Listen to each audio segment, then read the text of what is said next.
Muchas gracias, Mati. Muchas gracias, Dani, también. Qué hermosa canción esta última que hemos cantado y cada una de los coros que hemos cantado. Pero qué bueno sería que en esta noche, al terminar este mensaje, puedas decir las palabras de esta última estrofa que hemos cantado. Te doy gracias por morir en aquella cruz, y que puedas decirle al Señor: te doy gracias por salvarme. Les invito a buscar un pasaje en la palabra de Dios en el Evangelio de Juan, capítulo 8. Hoy, cuando Marcelo nos hablaba en la Cena del Señor, pensaba en este capítulo que tenía preparado para el día de hoy, y pensaba que el Señor le habían traído una mujer. En esa situación él había salido al encuentro de aquella mujer. Dice el capítulo 4 que le era necesario pasar por aquel lugar. El Señor tenía la necesidad de pasar y encontrarse con aquella mujer. Pero en esta ocasión vamos a ver que le traen al Señor una mujer. O sea, no es que el Señor la haya ido a buscar, haya ido a ese encuentro, si bien el Señor sabía perfectamente que iba a suceder todo lo que sucedió aquel día, porque Él estaba en conocimiento, siendo Dios, de todo lo que iba a suceder, porque Dios es atemporal. Para Dios todo es conocido, nada Él tiene oculto frente a su conocimiento y a sus ojos. Y esta mujer es traída a los pies del Señor con el propósito de ser ajusticiada por causa del pecado. Y vamos a leer y vamos a tratar de analizar, al menos en esta noche, 3 puntos en relación a estos primeros 12 versículos del capítulo 8 de Juan. Vamos a incluir también el versículo 12. Dice el capítulo 8, versículo 1: y Jesús se fue al monte de los Olivos, y por la mañana volvió al templo, y todo el pueblo vino a él, y sentado él les enseñaba. Entonces los escribas y los fariseos le trajeron una mujer sorprendida en adulterio, y poniéndola en medio le dijeron, Juan capítulo 8, versículo 4, le dijeron: Maestro, esta mujer ha sido sorprendida en el acto mismo de adulterio, y en la ley nos mandó Moisés apedrear a tales mujeres. Tú pues, ¿qué dices? Mas esto decían tentándole para poder acusarle, pero Jesús, inclinado hacia el suelo, escribía en tierra con el dedo. Y como insistieran en preguntarle, se enderezó y les dijo: el que de vosotros esté sin pecado, sea el primero en arrojar la piedra contra ella. E inclinándose de nuevo hacia el suelo, siguió escribiendo en tierra. Pero ellos, al oír esto, acusados por su conciencia, salían uno a uno, comenzando desde los más viejos hasta los postreros. Y quedó solo Jesús y la mujer que estaba en medio. Enderezándose Jesús y no viendo a nadie sino a la mujer, le dijo: Mujer, ¿dónde están todos los que te acusaban? ¿Ninguno te condenó? Ella dijo: Ninguno, Señor. Entonces Jesús le dijo: Ni yo te condeno, vete y no peques más. Y el versículo 12 dice otra vez: Jesús les habló diciendo: Yo soy la luz del mundo.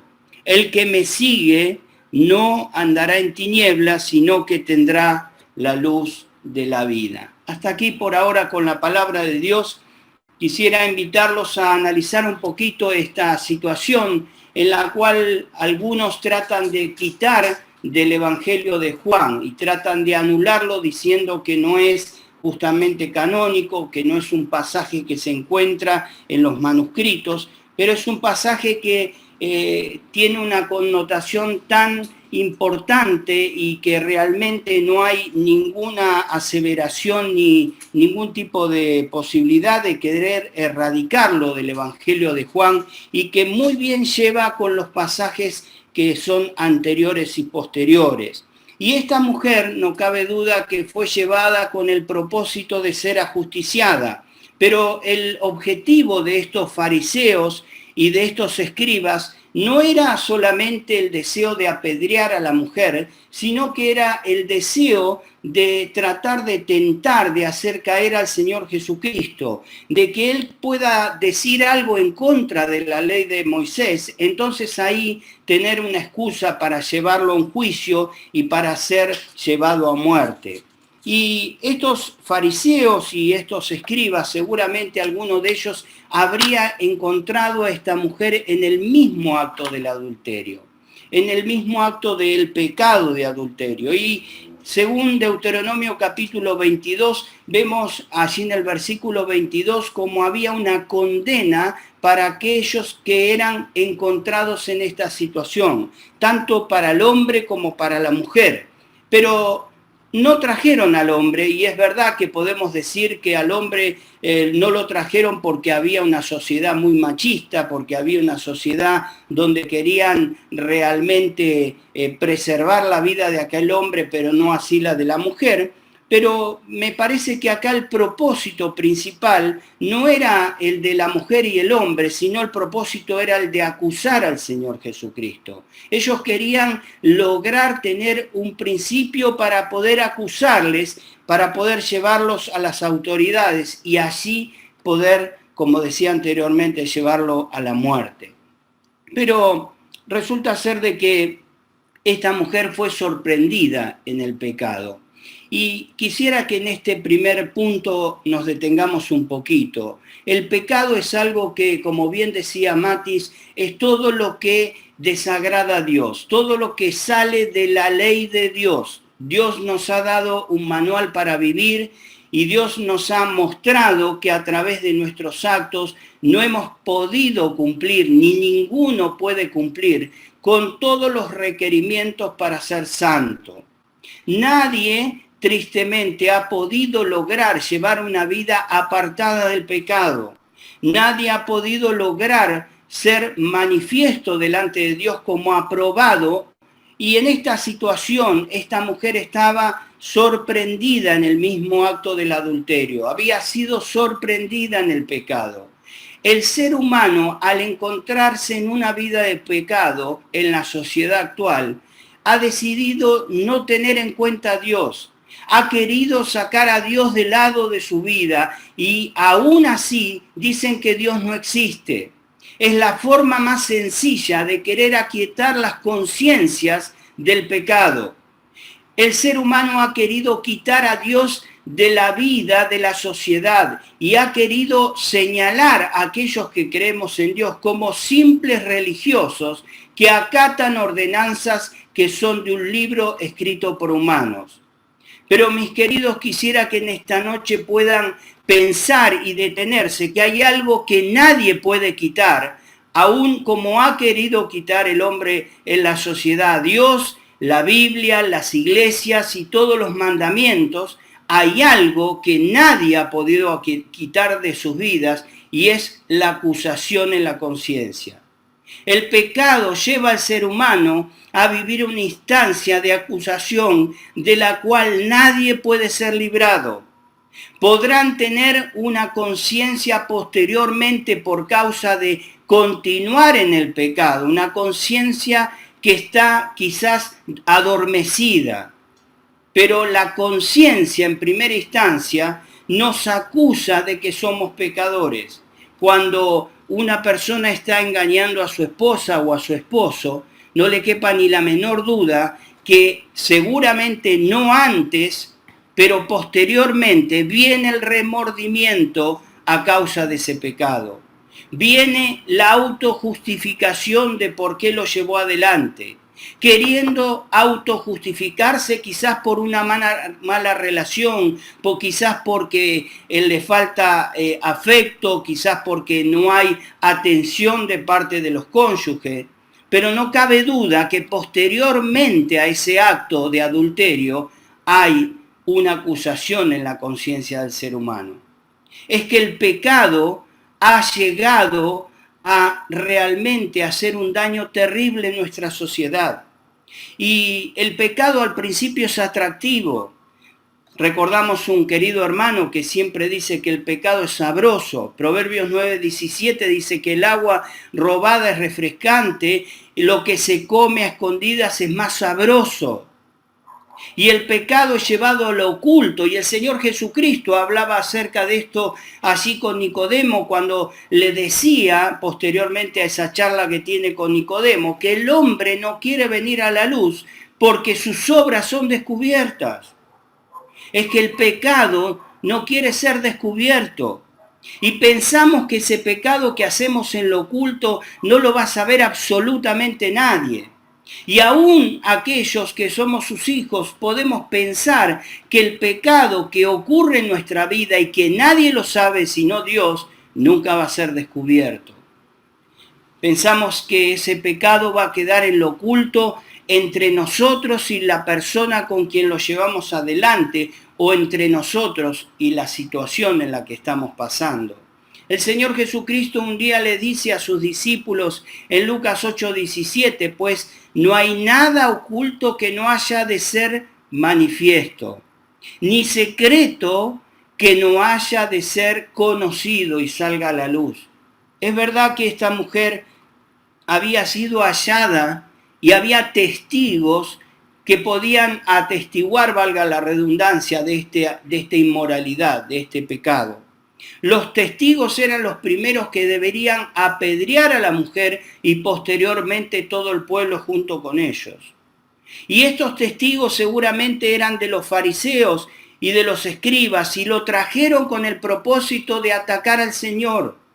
Pero qué importante es entender que el pecado había llevado a la vida de esta mujer a sentir las consecuencias más tremendas al punto de estar en riesgo su vida y de sentir la muerte cerca.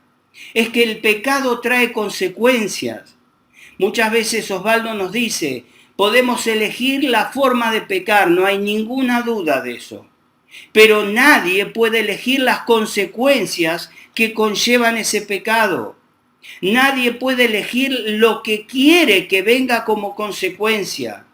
Las consecuencias vienen a través del pecado, mis queridos amigos. Y esta mujer estaba viviendo una consecuencia tremenda, al punto de que la habían llevado, seguramente maltratándola, seguramente acallándola, seguramente sin ningún tipo de excusa, la habían llevado con el propósito de darle muerte.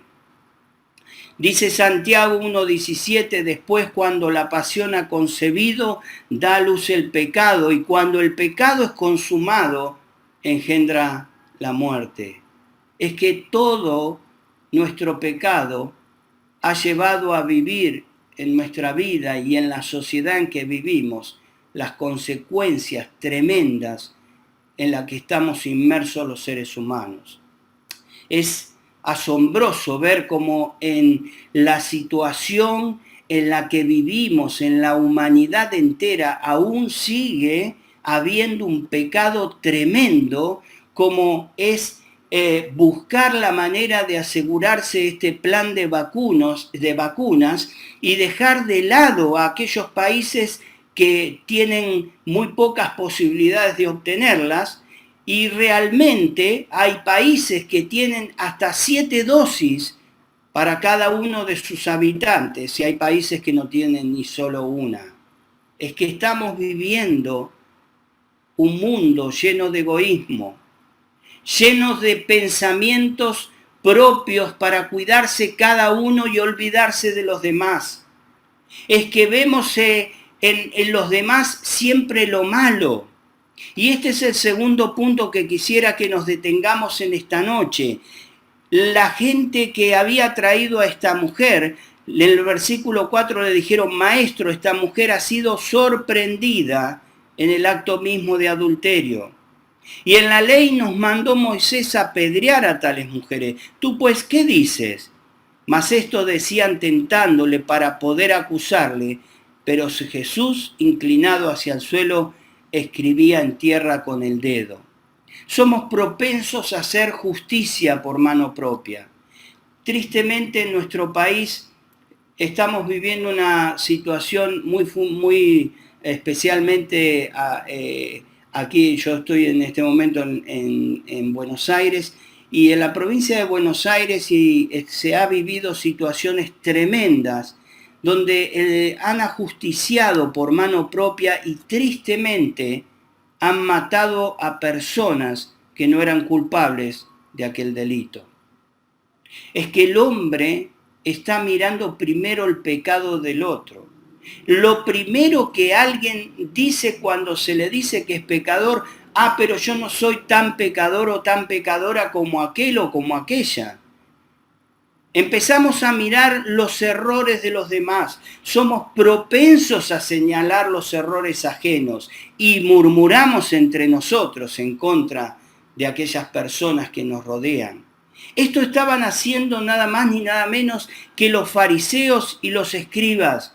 Habían llevado a esta mujer que fue sorprendida en un pecado de adulterio, pero que realmente era señalada como lo detestable, como lo peor que había sobre la tierra. ¿Y cuántas veces cada uno de nosotros miramos a aquellos que nos rodean como pecadores, tristemente como incurables, como insalvables? Es tremendo cómo la sociedad ha empezado a señalar el error del otro. Parece que el error nunca está en nosotros. Los críticos de errores ajenos realmente ha crecido en forma considerable. Ya no hay programa de televisión donde no se esté criticando los errores del otro.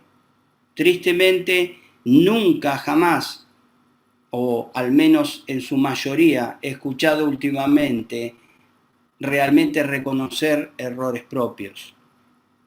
Estas personas habían traído a esta mujer y la señalaban. Y Lucas capítulo 6, versículo 37 nos dice: no juzguéis y no seréis juzgados, no condenéis y no seréis condenados. Qué triste que es cuando nos ponemos en jueces, cuando juzgamos de acuerdo a lo que ven nuestros ojos. ¿Recuerdan el caso de Elí y de Ana, como veíamos la vez pasada? Elí, viendo a Ana llorar porque ella deseaba tener un hijo, Elí la ve y dice: esta mujer está ebria. Allí en 1 Samuel capítulo 1, esta mujer está borracha. Él juzga por lo que había delante de sus ojos. ¿Cuántas veces erramos al juzgar porque miramos y creemos que es así y ya determinamos que es así?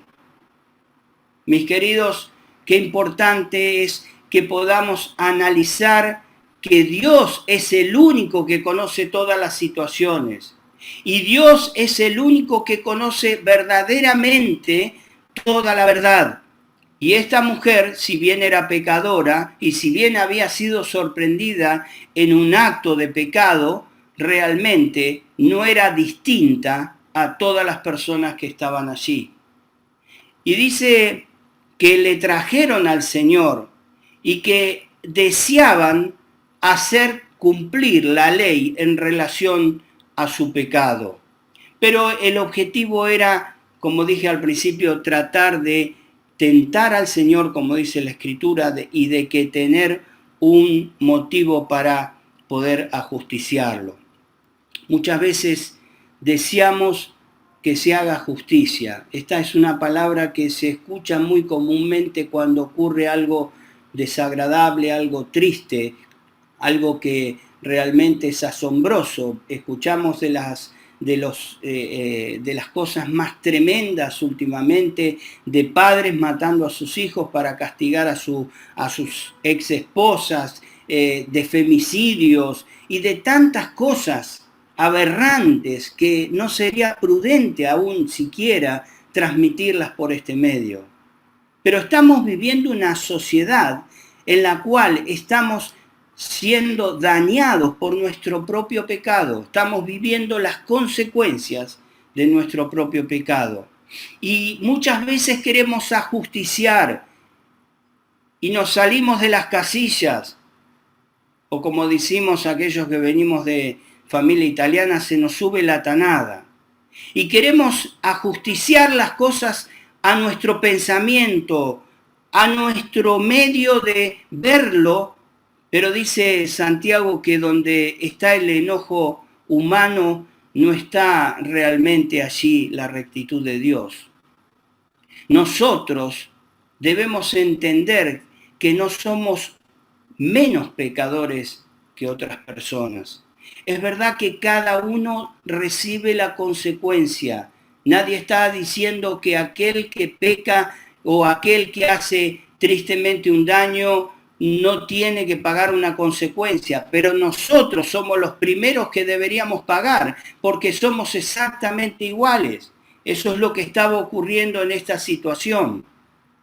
Y en aquella oportunidad el Señor los lleva a cambiar la mirada, los lleva a cambiar la imagen de aquella mujer en el centro, a poder mirarse a ellos mismos hacia adentro. Y le dice que, como insistieron en preguntarle, se enderezó y les dijo. El Señor estaba escribiendo en el suelo, veíamos en el versículo 6. ¿Y qué estaría escribiendo? Muchos son los comentaristas, muchos son los pensamientos y las ideas que van tirando. En lo personal, creo que el Señor quizás estaba escribiendo aún los nombres y los pecados de cada uno de ellos. Algunos dicen que solo estaba haciendo garabatos o estaba haciendo líneas, pero mis queridos, no tengo duda de que el Señor estaba haciéndoles recordar a estas personas que ellos eran de igual pecadores que esta mujer, porque Él conocía lo que había en el corazón de cada uno de ellos. Recuerdan al Señor diciendo que Él no tenía necesidad que nadie le cuente cómo eran los fariseos y los saduceos, sino que Él sabía lo que había en el corazón del hombre. Y el Señor, escribiendo allí, dice que le insistieron, y el Señor dice que se puso en pie o se enderezó, se levantó de esa posición en la que estaba escribiendo seguramente en la tierra, y dice que le dijo: el que de vosotros esté sin pecado, sea el primero en arrojar la piedra contra ella. Y dice que volvió a inclinarse y siguió escribiendo. Pero aquella situación nos marca que el Señor no utilizó el mismo método que estaban utilizando ellos. Que el Señor no les dijo lo que ellos querían oír. El Señor no anuló la ley, el Señor no derogó la ley, sino que el Señor los confrontó a que ellos se muestren frente a la ley. Si el Señor les decía realmente que había que apedrearla, inmediatamente lo iban a llevar a la justicia romana, porque los judíos no podían matar a ninguna persona o dar muerte a ninguna persona. Pero el Señor Jesucristo los confronta con su propia realidad y les dice que empiecen a mirarse a ellos mismos frente a esa misma ley. Y dice que aquellos, en el versículo 9, más viejos, aquellos más adultos, dice que comenzando versículo 9, pero ellos al oír esto, acusados por su conciencia, salían uno a uno, comenzando desde los más viejos hasta los postreros. No cabe duda que la conciencia estaba activa en la vida de cada una de aquellas personas. Y qué bueno sería que en esta noche esa conciencia pueda estar activa en este día en tu vida. Que puedas recordar que tus pecados no son los que señalan los demás, sino los que conoce Dios. Que tus pecados son los que te condenan. Que tus pecados son los que te llevan a la instancia de estar al borde de la muerte. Que tus pecados son los que te llevan a vivir una circunstancia de dolor y de angustia que tristemente puede ser eterna. Porque la Biblia dice que la paga del pecado es muerte. que no hay manera de estar junto a Dios si somos pecadores. Dice, por cuanto todos pecamos, estamos destituidos de la presencia de Dios. No hay manera de estar siendo pecadores delante de su presencia y disfrutando de las glorias eternas. Es que el hombre está muerto en sus delitos y pecados. Y mis queridos, esta mujer estaba a punto de ser ajusticiada y tristemente por causa de su pecado. Pero allí había uno del cual no había venido con el propósito de hacer justicia, sino con el propósito de salvar a cada uno de los pecadores. El Señor Jesucristo no vino con el propósito de condenarnos, vino con el propósito de salvarnos.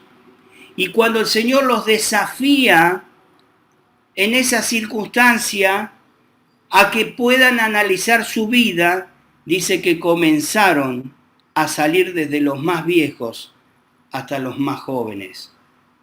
Seguramente los fariseos y los saduceos comenzaron a irse de aquel lugar. No sabemos si realmente quedó el Señor Jesucristo, según el versículo 10 nos dice, el versículo 11 dice que ninguno había quedado, pero muy probablemente habría quedado parte del pueblo rodeando aquella circunstancia, aquella situación.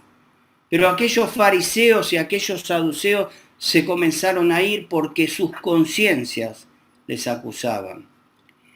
Pero qué importante que es que podamos mirar que cada uno de nuestros pecados están escritos en un libro. Mis queridos, yo decía que el Señor seguramente estaba escribiendo aquellos pecados, porque los pecados de cada una de las personas no son pasados por alto por Dios. No son olvidados en el libro que está escrito en el cielo. Allí en Apocalipsis 20:12 dice, vi a los muertos, tantos grandes como pequeños, de pie delante del trono de Dios. Los libros fueron abiertos, entre ellos el libro de la vida. A los muertos se les juzgó de acuerdo a las cosas que habían hecho, según lo que estaba escrito en los libros. Quizás haya pecados que para el hombre pasen desapercibidos o pecados que queden en lo oculto, pero para Dios nada es oculto, todo está escrito. Para Dios no hay excusa, Dios tiene anotado cada uno de los pecados de todos los seres humanos de sobre toda la faz de la tierra. Por eso hay una sola posibilidad para que ese libro pueda borrarse con mi nombre y borrarse todos aquellos pecados. Y esa posibilidad es que seamos anotados en otro libro, que el Señor pueda escribir mi nombre como lo escribió cuando tenía tan solo 8 años y pueda escribir tu nombre en esta noche, porque Él un día perdonó mis pecados y los borró para siempre. Dice el Señor Jesucristo a sus discípulos cuando los mandó a predicar su palabra y a echar fuera demonios, dice en Lucas 10:20, pero no se alegren de que los espíritus malignos los obedezcan. Alégrense porque sus nombres están escritos en el cielo. Y en esta noche quisiera que puedas entender que el Señor puede borrarte de ese libro, puede quitar todos esos pecados que están escritos en ese libro y puede anotarte en el libro de la vida. El Señor Jesucristo tenía la posibilidad de condenar a esta mujer. Él era santo, Él podría haberla condenado sin ningún lugar a dudas. Pero el Señor le manifestó aquellas palabras. Me imagino a esa mujer atemorizada, esa mujer quizás arrepentida por el dolor que causó el pecado, porque salió a la luz y por la vergüenza y por tantas cosas que estaría viviendo y pensando en ese momento. Me imagino a aquella mujer escuchando las palabras maravillosas de gracia, de amor. Ni yo te condeno, ni yo te condeno. Es que el Señor dice que Dios no envió a su Hijo al mundo para condenar al mundo, sino para salvarlo por medio de él. Juan 3:17.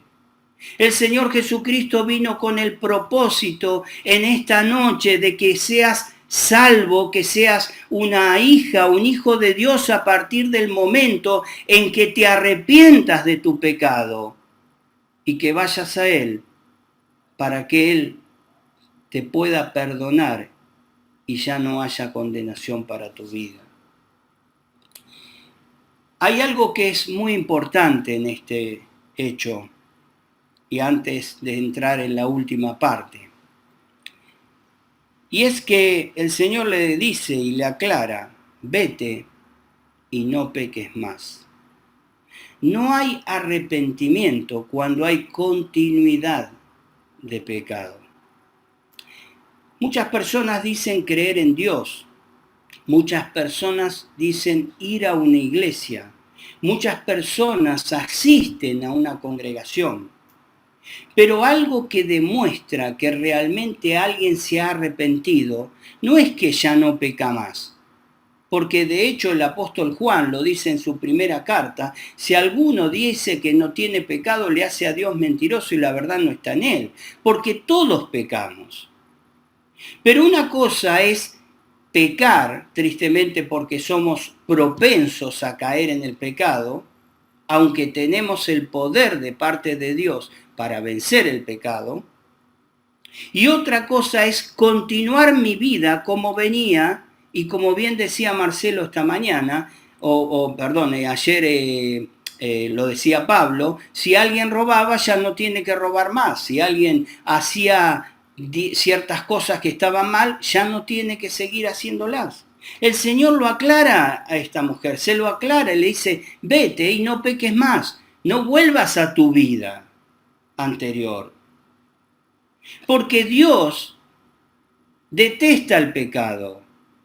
Y Dios, todo lo que es pecado, lo ofende a Dios.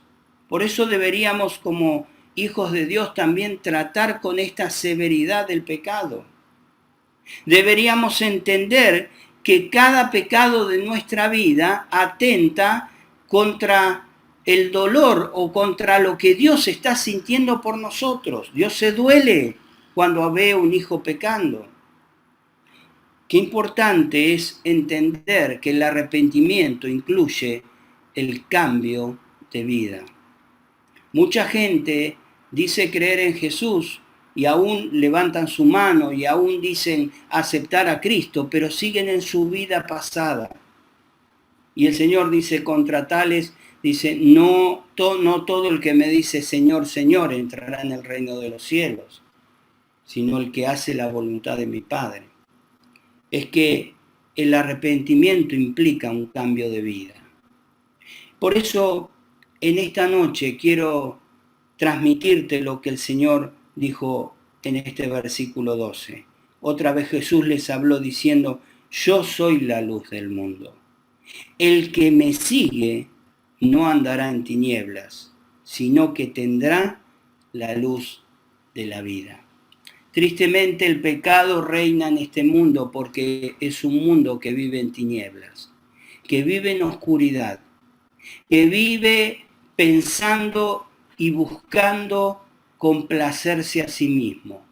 Ya no importa el otro, ya no importa lo que Dios dice, solo quiero lo que me haga sentir bien a mí. Y tristemente vemos las consecuencias que ha destruido no solo la vida de las personas, sino la vida de las familias y aún la vida de la sociedad. Por eso el Señor Jesucristo te invita en esta noche a seguirle. Te invita a que puedas reconocer tu condición de pecadora o de pecador y puedas pedirle perdón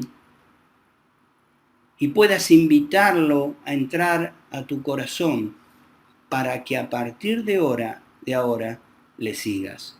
¿Y cuál es la manera de seguir al Señor? El Señor lo dijo en Juan 10:27, mis ovejas oyen mi voz y yo las conozco y me siguen. No hay manera de seguir al Señor si no escuchamos su voz. Y para escuchar su voz como cantamos hoy, realmente tenemos que conocerlo. Y la única manera de conocerlo es arrepentidos, yendo a Él para pedirle perdón por nuestros pecados. Por eso quisiera invitarte a que puedas pensar, los pecados de los demás son muchos. El Señor dijo, mírense ustedes mismos. Si ustedes no tienen pecado, denle justicia a esta mujer. Pero dice que todos comenzaron a irse. Y quizás hoy estás pensando en el pecado de otros, pero yo te invito a que pienses en tu propio pecado. ¿Cuántas cosas han ocurrido en tu vida que quizás pasaron hasta desapercibidas, creyendo que nadie lo había notado que estaba mal lo que estabas haciendo? Quiero decirte que Dios lo tiene anotado en un libro. Y en ese libro está anotado tu nombre. Y en ese libro va a ser abierto el día que Dios juzgue a todos los seres humanos que no han creído en Jesucristo como su único y suficiente Salvador. Por eso, la manera en que en esta noche puedes ser anotada o anotado en el libro de la vida, borrando todos tus pecados, es pidiéndole a Jesucristo que con su sangre derramada allí en la cruz, Él perdone tus pecados. Él puede perdonarte y Él quiere perdonarte. Él podía condenar a esta mujer, pero Él quiso salvarla. Ni yo te condeno. La gracia y el perdón de Jesucristo no es una oferta como vendiendo 2 por 1. Jesucristo está deseoso que te arrepientas, pero si no te arrepentís, tristemente serás condenada o condenado. Que en esta noche, allí donde estás, puedas hacer una oración. Vamos a orar. Les invito a todos a inclinar sus rostros. Luego voy a dejar a nuestro hermano para que termine. Pero que en esta noche puedas mirarte introspectivamente, que puedas mirarte hacia adentro y que puedas pensar que Jesucristo te está mirando tal cual como sos. Y no le importa cuán pecadora o cuán pecador sos, sino lo que le importa es que le pidas perdón porque Él ya pagó el precio por tus pecados. Señor, te damos muchas gracias porque en esta noche una vez más podemos anunciar tu palabra. Señor, no cabe duda que aquel día en que estuviste con aquella mujer, tu corazón de amor se manifestó a través del perdón, a través de no condenarla, de advertirle que no debía pecar más. Señor, tú llamaste a la multitud a seguirte, porque tú eres la luz. Y Señor, te damos gracias porque en esta noche se cumple una vez más este llamado a través de este medio. Estás llamando a las personas a que se arrepientan, a que puedan ir a tus pies, para que en este día, Señor, realmente reciban a Jesucristo como su único y suficiente Salvador. Señor, bendice la vida de cada uno de los oyentes. Bendícenos como iglesia. Te lo pedimos y te agradecemos. En el nombre del Señor Jesús. Amén.